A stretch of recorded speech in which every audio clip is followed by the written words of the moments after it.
Hello and welcome back to Revit for Construction Managers. Today in this tutorial, what I'm going to focus in on is this is the third of 3 videos that I've created on doors. Okay, the first one we looked at this door here. We looked at its properties, how we might change the properties, and then we looked at how we might move it, and we moved it by changing the dimension here, but remembering to unlock this dimension, because this dimension has been installed and it's then being locked, so it can't be changed, but we need to unlock it if we want to change it. We then went on and created a door legend. So if you remember, and if you've watched the last video, the door legend is here. And now what I want to do is I want to go back into my my ground floor plan, and I want to focus in on, I have a number of doors in place, and what I want to do is I want to create a door schedule. Okay, so the way I go about this, I'd go to View, I go to Schedules, and I drop down to Schedule Quantities, and it says New Schedule, and it asks me what category do I want to correct, or do I want to create. So I drop down and I go to Doors, click OK, and this brings me through to a door schedule. So I'm selected available fields for doors, and the first, we can just bring these in and out to our over to this side by pressing this button, and this is the schedule fields that I'll have on my spreadsheet when I'm finished. So the first one I want to put in is Mark. Okay, actually, well, I just put in the ones as I come down. So I'm going to go assembly description. I'll put that in. I'll put in cost. Now, there mightn't be a cost with it, but I'll be able to attach it in after. I'll put in a description, door panel height, door panel thickness, door panel width, family and type. I'll leave out finish. I'll go fire rating, frame material. I think I'll leave that out. Head height, I'll put that in because I can take some of these out as I go. Image, no. Keynote, leave it. Level, I'll put in level. Now I'm not sure if it'll show me, but I think it should show me. I'll put in manufacturer. Now there is no attached manufacturer, but that'll come. I can put that in the spreadsheet. Mark, I'll put in mark, and mark is an important one. Rough height, rough width, and we can delete some of these after we've created it. Type, U value, I'll put that, well I won't because some of them are internal doors, so I'll just leave that off. And then I click OK, and it creates this schedule. Okay, so if you see here, you can see that a lot of them are over here, so there's nothing in for manufacturer. Mark, you can see these D14, D15. So I'd prefer if the mark actually was over the furthest point here. I prefer family further over here, family and type further over here, fire rating further over here. So what I can do is I can go into fields and I can edit the fields, and the way I do this is if I click on one of these, so if I go to mark, I can click and bring mark all the way up to the top, because that was one of the ones I wanted up the top. I go family and type.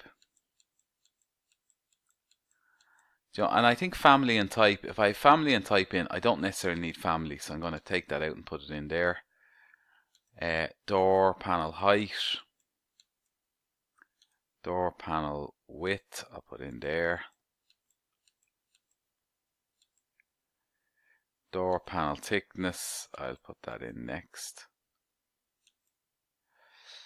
Fire rating, manufacturer, level,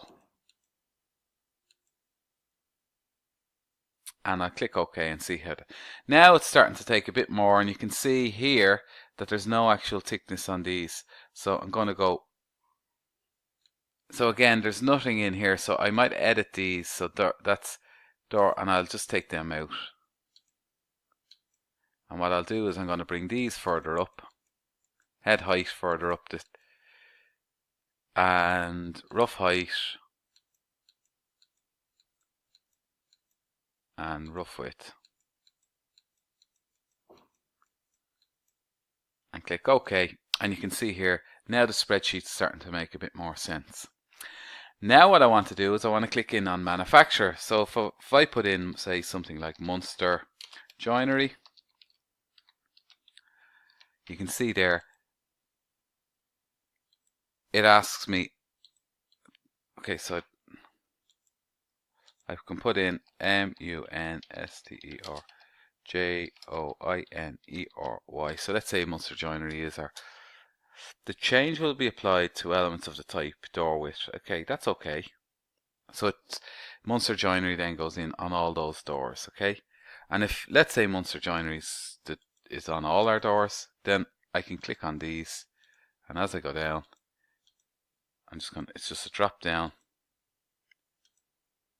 and once I've selected it, and what happens here then is that in the properties for it, you're building up the data and the information is going in. So I click on Munster Joinery again, click OK, drop down here, Munster Joinery again, OK,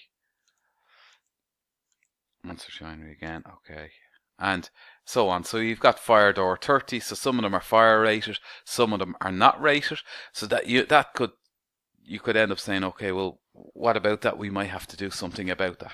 Now, this then becomes a schedule, and if you want to find it at any stage, you can see under schedules and quantities, a door schedule has been created over here. So it's very, very useful. It can be exported to Excel, and it can also be put on a drawing for printing. But it allows us to review here, and we can say, well, hold on a second, that door should be rated, and we need to go in, and we could go in and rate the door.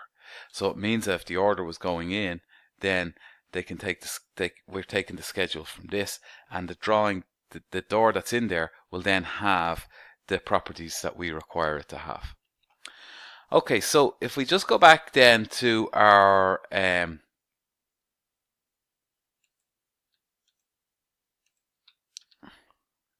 let's go here.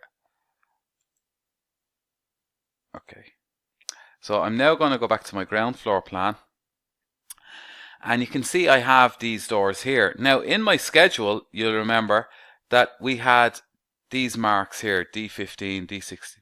So I don't really know when I go to my ground floor plan what door this is, what this relates to on my schedule. So what I want to do is I want to tag these doors. So if I go to view again, to annotate, I can tag each of the doors. Okay, so I can go tag by category. So if I clicked on tag by category, then what I can do is I'm going to click leader off because I don't want the leader on, and I can go in on my door, and it'll show me that that's door 26. And then I could go around to all the individual doors, and it will allow me to put the door tag in. But I don't want to do it that way because there is a quicker way of doing it. So it says tag all. So I click on tag all. I'm just going to click on door tags and click OK. And then you can see there all the doors are tagged now. So that's D28. So I don't have to go individually around. And I know that each door is tagged. And that allows me to say D25, okay, so that's that door there, or let's say D30. I can go into my schedule. So I drop down to my schedule. Sorry, that's my legend. Into my schedule. And I go D30. And that's the information on that door. So you can see that D30 there is that door. And that's the properties for the door. Now we could put in further properties to say it's going to cost €135 to buy. And if we were to do that, we click on, and each of those door types will cost €135. So this becomes very, very useful when we're trying to formulate data and information and creating schedules to go for our door orders. So if we just do a quick recap, what we've done is we've created a door schedule, and we've also, in our ground floor plan, we've tagged all our doors. So you can see here, we've door 31, door 30, door 25, door 27, door 26. Okay, so don't forget to subscribe to the YouTube channel and keep an eye on it because we're updating videos all the time. Okay, talk soon. Bye bye.